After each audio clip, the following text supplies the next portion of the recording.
In the autumn of 2015, trains arrived at Stockholm Central and Malmö every hour, carrying families who had crossed continents to reach a country that promised them safety. By year's end, Sweden had received more than 160,000 asylum applications, a figure unmatched per capita by any other nation in the European Union.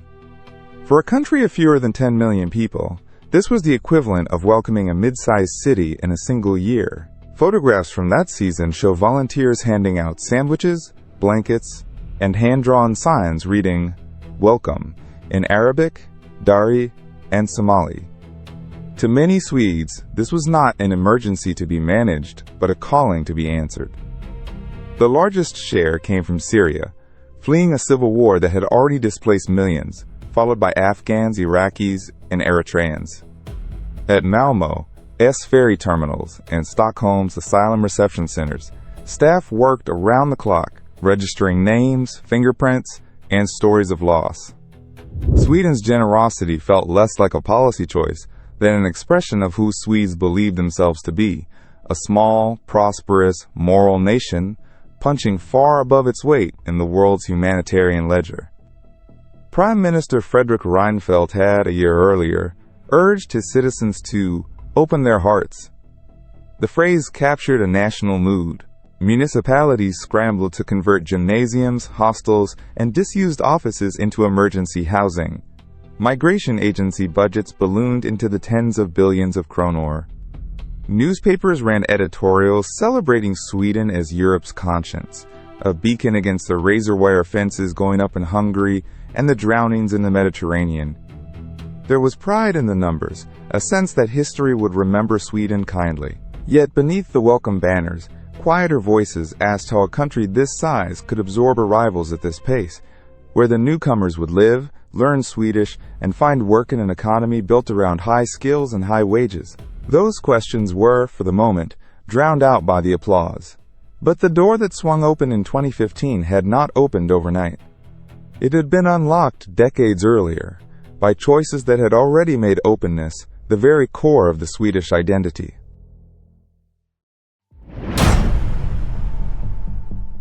Sweden's welcome in 2015 did not emerge from nowhere. It rested on decades of deliberate policy, stretching back to the post-war era, when the country began styling itself as a refuge for the persecuted. In the 1970s, thousands of Chileans fleeing Augusto Pinochet's coup found sanctuary in Swedish cities, settling in suburbs like Rinkeby and Rosengård that would later become symbols of a very different debate. In the 1990s, as Yugoslavia disintegrated, Sweden took in tens of thousands of Bosnians, many of whom integrated smoothly and became a quiet success story cited for years afterward. Each wave reinforced a national self-image, Sweden as a moral superpower, neutral in war yet activist in compassion. This identity was woven into the fabric of the Folkum, the Packum system, people's home, the social democratic vision of a society that cared for all within its borders. Generous welfare, universal health care, and free education were extended in principle to newcomers as readily as to the native-born. Openness was not merely tolerated, it was celebrated as the highest expression of Swedish values. Politicians across the spectrum embraced it. In 2014, Prime Minister Fredrik Reinfeldt, a center-right moderate, delivered a speech that would define the era, appealing to Swedes to open their hearts to those fleeing war, even as he warned that costs would rise. His words framed generosity as sacrifice, and sacrifice as virtue. When the Syrian catastrophe deepened, Sweden went further than nearly anyone, granting permanent residency to all Syrians who reached its soil, a promise few other nations dared to make. International observers praised the Swedish model as proof that humanitarianism and prosperity could coexist. For a time, it seemed unassailable, a consensus so broad that questioning it risked social exile. To be Swedish was, increasingly, to be open. But identities built on ideals must eventually meet the arithmetic of reality. The buildings had to be found, the classrooms filled, the caseworkers hired, the promises kept. And as the arrivals of 2015 mounted week after week, the machinery of the welcoming state began, for the first time, to groan under a weight it had never been designed to bear.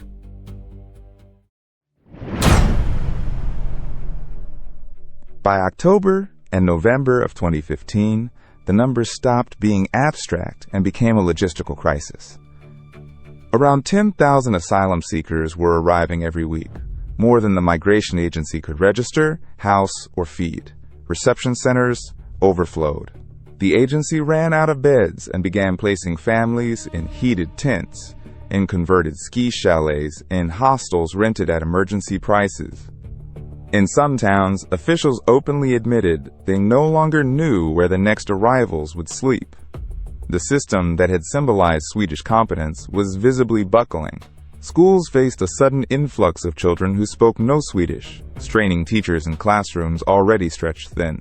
Municipal budgets, particularly in smaller towns that had accepted disproportionate shares, tipped toward crisis. Social workers described caseloads doubling and tripling. The migration agency itself warned the government that it could no longer guarantee shelter for everyone entering the country, a stunning admission from a state that prided itself on order. Then came the events that hardened the mood. In late October, a masked attacker wielding a sword killed a teacher and a student at a school in Trollhättan, a town with a large immigrant population.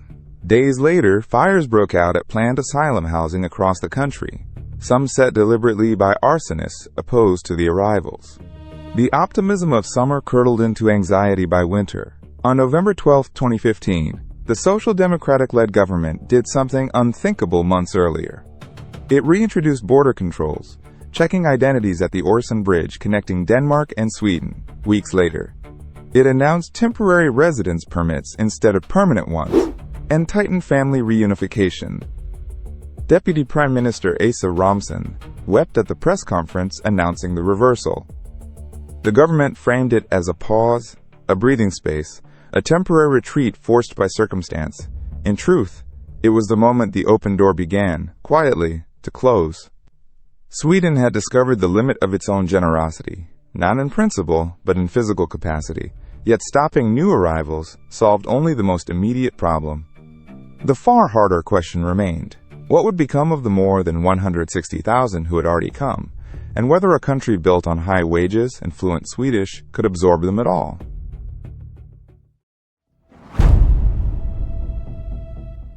The refugees had arrived. The harder work was making them Swedish, and here the numbers told a sobering story. Studies tracking refugee cohorts found that it took, on average, roughly 8 years before even half of them held any kind of job, and for some groups, employment rates remained far below those of native-born Swedes even a decade or more after arrival. Sweden's economy, built on high skills, advanced industry, and some of the world's highest minimum effective wages, offered few footholds for newcomers who spoke no Swedish and lacked recognized qualifications. Language was the first barrier. The state-run Swedish for Immigrants program enrolled hundreds of thousands, but progress was slow, and fluency, essential for almost any job, often took years.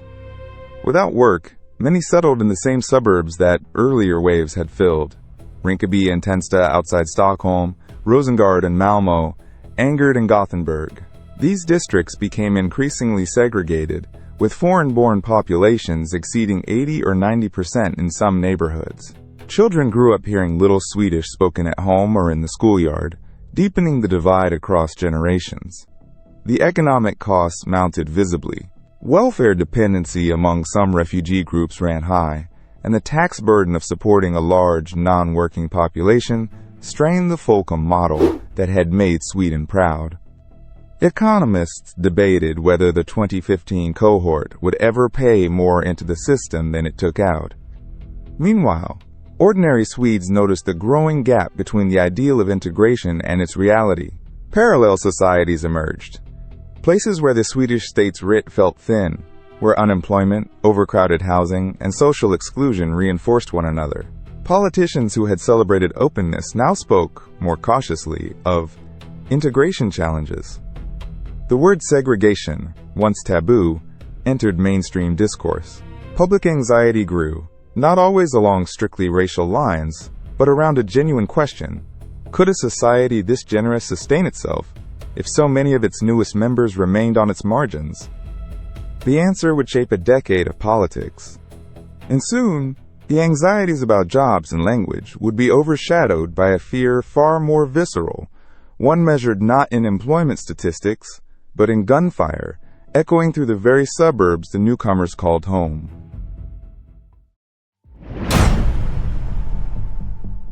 By the early 2020s, a grim statistic seized the national conversation. Sweden had one of the highest rates of gun homicide in Europe. In a country long synonymous with safety and social trust, this was a shattering reversal. Where fatal shootings had once been rare, police were now recording well over 60 gun deaths a year, with 2022 setting a record. The violence was concentrated, brutal, and increasingly public. The driver was gang crime. Criminal networks, many rooted in the segregated suburbs, fought turf wars over drug markets worth billions of kroner. Recruitment reached down into childhood. Police reported boys as young as 15, sometimes younger, being hired as contract killers, precisely because minors faced lighter sentences. Bombings became disturbingly common.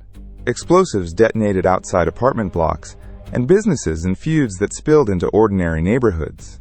Innocent bystanders, including children, were killed in the crossfire, and each death sharpened the public's fear. Sweden's police maintained a formal list of, especially vulnerable areas, districts marked by low socioeconomic status, high crime, and a diminished presence of state authority. By the early 2020s, dozens of such areas were identified, home to hundreds of thousands of residents. The overlap between these zones and the neighborhoods where refugees had settled was impossible for the public to ignore, and impossible for politicians to avoid discussing. The debate shifted decisively. What had begun as a conversation about jobs and language became one about safety, crime, and control. Media coverage of shootings dominated headlines. Surveys showed law and order rising to the top of voters' concerns. The link between immigration and insecurity, once confined to the political fringe, moved to the center of national discourse, cited by mainstream parties who could no longer dismiss public anxiety as prejudice. Data showed that individuals with foreign backgrounds were overrepresented in gang crime, a fact that fueled fierce argument over causes poverty and exclusion, or migration policy itself. Whatever the explanation, the political effect was seismic. The country that had opened its heart in 2015 now feared for its streets. And that fear was about to reshape Swedish democracy itself, propelling a once-shunned party from the margins toward the very heart of power.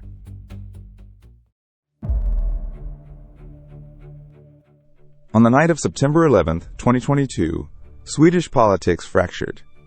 When the votes were counted, the Sweden Democrats had captured 20.5% of the ballot, overtaking the moderates to become the nation's second-largest party. A movement founded in 1988, with roots tangled in neo-Nazi networks, now stood at the center of national power. For decades, every mainstream party had drawn a cordon sanitaire around them, refusing coalition, debate, even a handshake. That wall collapsed. The party's leader, Jimmy Åkesson, had spent years sanding down its edges, expelling its most extreme members, and rebranding immigration skepticism as common sense. Voters in towns like Salzburg and across southern Sweden rewarded him. The center-left Social Democrats, who had governed Sweden for most of the 20th century, could no longer assemble a majority. Prime Minister Magdalena Andersson conceded. In her place rose Ulf Kristersson of the moderates, but his government existed only because the Sweden Democrats agreed to support it from outside the cabinet. The price of that support was written down. In October 2022, 4 parties signed the Tito Agreement, named for the castle where they negotiated. It was a 62-page blueprint that placed migration and crime at the heart of Swedish governance. The Sweden Democrats, though holding no ministerial posts, secured coordination offices inside the government and veto influence over policy. The document promised sweeping change, tighter asylum rules, expanded deportation powers, and a fundamental rethinking of who belonged in Sweden. Commentators abroad called it a turning point for Scandinavia. A country that had branded itself the moral conscience of Europe now took governing orders, in effect, from a party once considered untouchable. The old consensus that openness was permanent, that generosity was identity, had been voted out. What remained was a mandate to reverse course, and a coalition eager to prove it could deliver. The rhetoric of humanitarian pride gave way to the language of control, borders, and consequences. But rhetoric alone would not satisfy voters who had waited years for action. The Tito partners now had to translate castle-signed promises into law, into residency requirements, citizenship tests, and asylum limits that would touch millions of lives. The tightening was about to begin.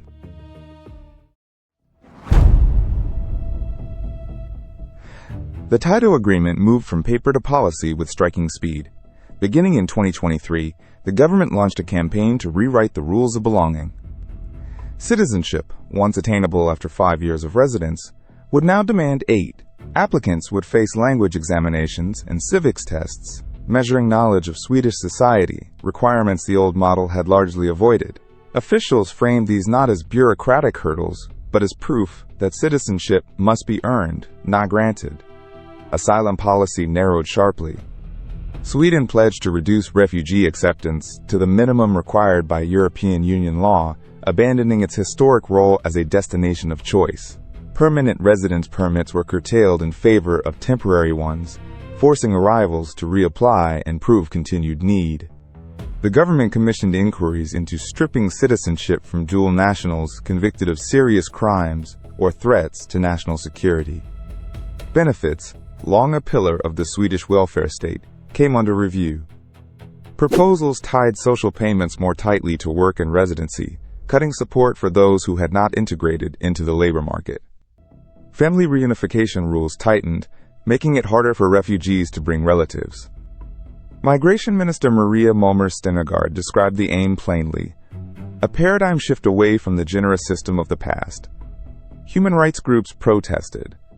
The Swedish Red Cross and legal scholars warned that temporary permits bred insecurity, that harsh rules punished children and the vulnerable, and that some measures brushed against international conventions. The United Nations Refugee Agency voiced concern, but the government pressed forward, arguing that decades of open policy had produced segregation, unemployment, and violence, rather than harmony. This was not accidental drift. It was the deliberate dismantling of a model Sweden had spent 50 years constructing. Each new statute chipped at the architecture of the old sanctuary state, the assumption that Sweden would always take more, integrate more, tolerate more. The country that once measured its virtue by how many it welcomed, now measured its resolve by how many it turned away. Yet tightening entry and hardening citizenship addressed only those seeking to arrive or stay. A harder question loomed over those already present: how to persuade them to leave. The answer would arrive with a price tag.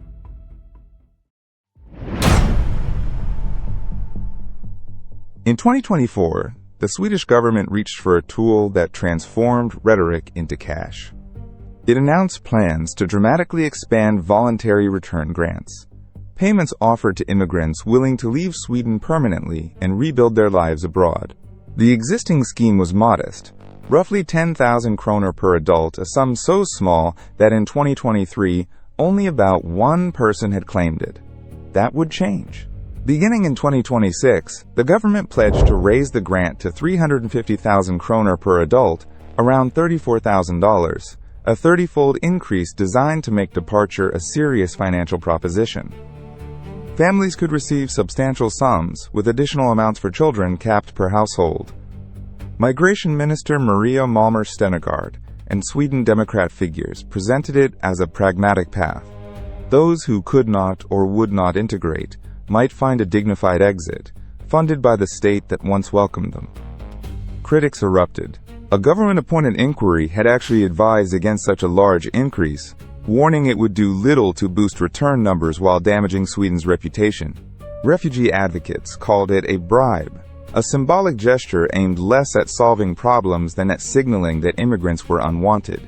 Economists questioned whether 350,000 kronor could offset the pull of Swedish stability, schooling, and safety.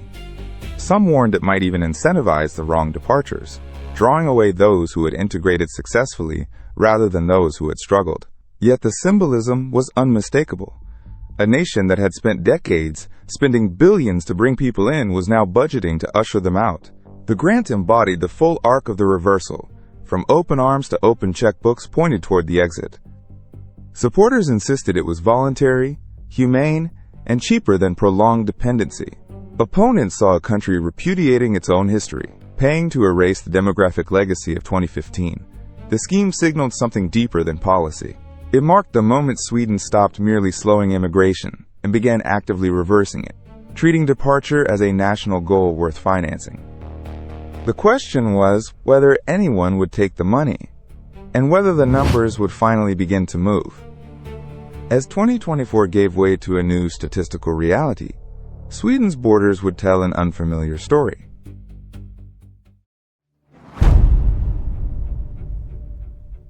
The numbers arrived quietly, but they carried the weight of a historic turn. In 2024, Sweden recorded net immigration among some foreign-born groups for the first time in decades, more people from certain immigrant populations leaving the country than arriving.